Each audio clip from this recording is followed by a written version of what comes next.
Portugal serait-il un Eldorado pour Christine Pary, une Française bien décidée à quitter sa Normandie pour venir s'installer ici en Algarve et pourquoi pas dans cette maison.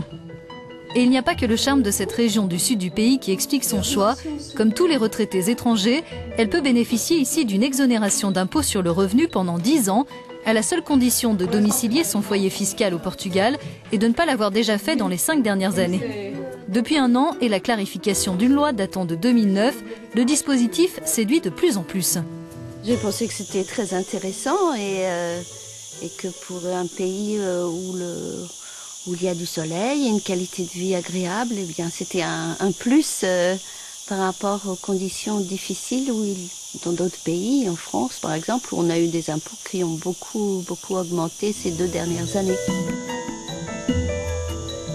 Christine n'en est qu'au début de ses démarches pour obtenir ce précieux statut de résident non habituel. Elle n'a pas encore déménagé, mais elle sait déjà comment profiter de l'argent qu'elle va économiser. Je vais me racheter une voiture, je vais découvrir le Portugal puisque je ne connais pas. Si je trouve une maison ici, je vais bien sûr bouger, aller à Lisbonne et puis découvrir le pays et puis vivre tout simplement. C'est toujours mieux de le dépenser que de le donner à l'État.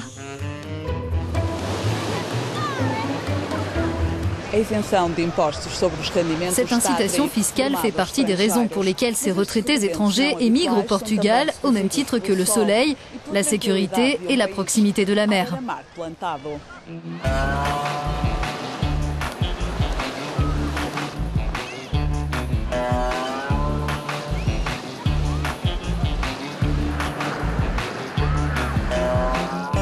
Cet afflux de nouveaux résidents qui trouvent qu'au Portugal les prix des biens sont faibles comparés à leur pays d'origine est évidemment une aubaine pour les agences immobilières. Dans celle-ci, par exemple, le nombre de retraités étrangers à la recherche d'un logement a progressé de 40% sur un an. La plus forte hausse concerne les Français, mais il y a aussi des Suédois qui ont envie de vivre dans un pays plus ensoleillé. On constate aussi une augmentation de la demande du côté des Britanniques et on s'attend à ce que les Allemands, eux aussi, se tournent bientôt vers notre marché.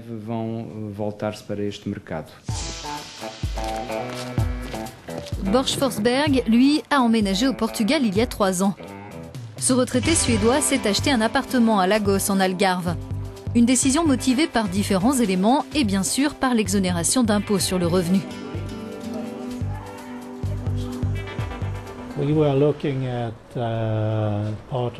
On s'est intéressé à une région d'Espagne, à la France, au Portugal, à Malte. Malte était notre deuxième choix d'un point de vue fiscal, mais le Portugal était clairement le premier. Borch explique qu'il aurait pu tout à fait se permettre de continuer à payer des impôts sur le revenu, reste que s'installer au Portugal lui fait économiser des sommes importantes. Je dirais 57%. Entre la retraite et les autres revenus, je payais 57% d'impôts en Suède et aujourd'hui je ne paye rien du tout.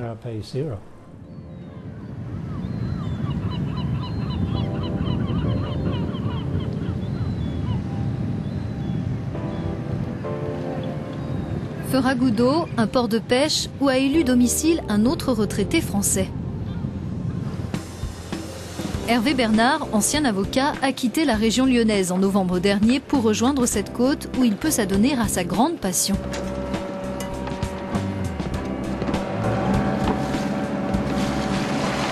Pour le moment, il n'y a que le Portugal au sein de l'Union européenne, c'est assez surprenant, qui prévoit ce type d'exonération. Pour ce qui me concerne, une exonération d'impôt sur le revenu pendant 10 ans,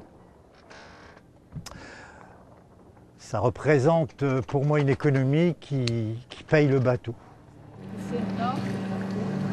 Mais ce pont d'or fait aux étrangers suscite des critiques dans le pays. Les retraités portugais, eux, sont loin de bénéficier de tels avantages. Leurs pensions ont été réduites et leurs impôts ont augmenté. Le gouvernement reconnaît que la mesure est difficile à expliquer, mais le pays, même s'il se prive de taxes, a plus à y gagner, affirme l'un de ses secrétaires, sans pour autant nous communiquer de chiffres précis.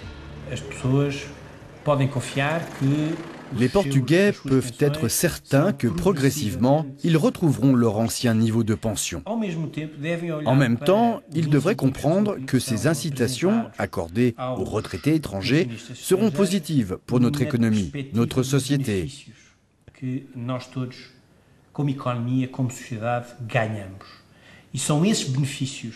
Et ces avantages donneront la possibilité à notre pays, à moyen terme, de revenir au niveau de pension qui existait auparavant.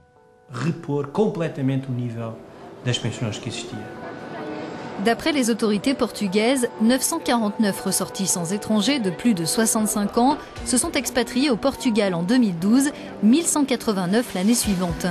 Mais ce régime fiscal de résidents non habituels ne concerne pas seulement les retraités, comme nous l'explique un avocat spécialisé en droit des affaires et fiscalité.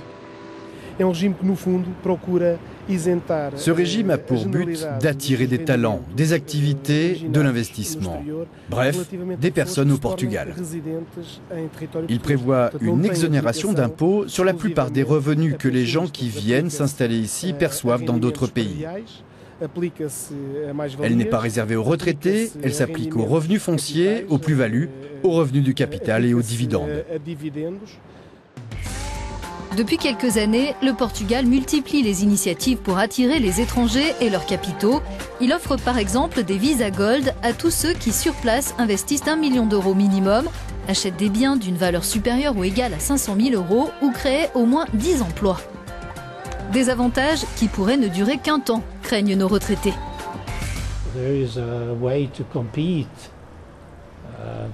Pour le Portugal, c'est un moyen d'être concurrentiel, de faire venir des gens dans le pays. On peut bien sûr se demander s'il n'y a pas un risque que ça s'arrête parce que d'autres pays de l'Union européenne pourraient dire que cette pratique n'est pas équitable. Donc je ne serais pas surpris s'il y avait un changement d'attitude ou une pression du côté de l'Union pour que la situation change. Ces retraités disent ne pas avoir l'intention de quitter le Portugal, même si on leur demande dans quelque temps de payer des impôts. Ils ont trouvé d'autres atouts à ce pays.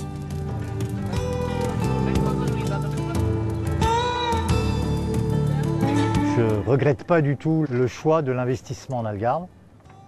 J'ai vendu ma maison en France et je suis très heureux de vivre au Portugal. Le poisson, j'adore. Variété. Paradis.